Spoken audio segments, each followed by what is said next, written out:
To make a button look like it's being clicked, you don't need anything except CSS. So the way to do that, you take a button, you give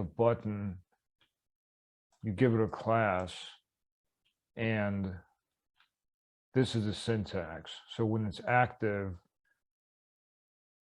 you change it to any color, and then the CSS does the rest for you. It changes it back to its original color once it's not active.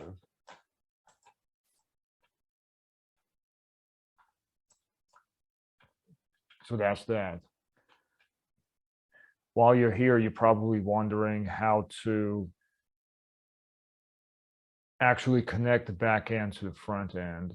And that's done with JavaScript, where you can have a get method and a post method.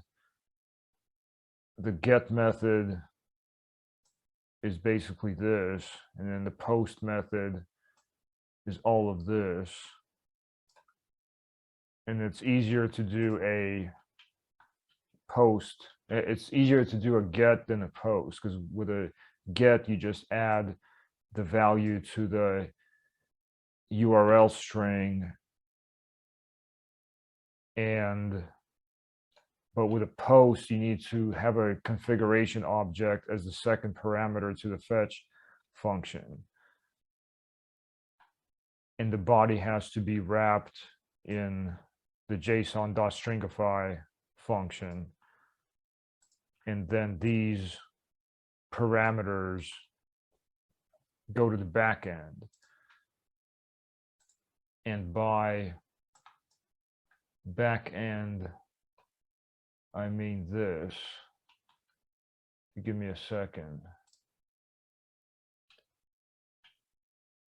Request.getParameter, user input. You put that in anything that you want. Here, just made a variable called input. So request.getParameter, user input, and that user input is this right here, because it's asking what the user input is.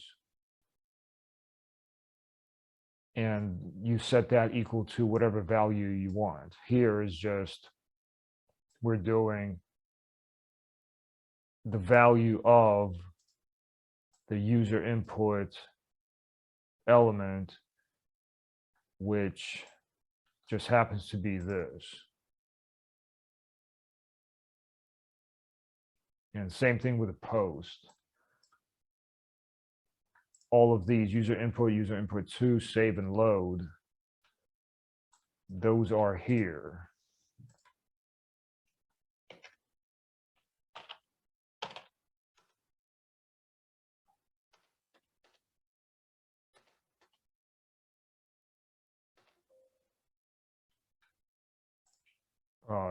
We got save, we got load,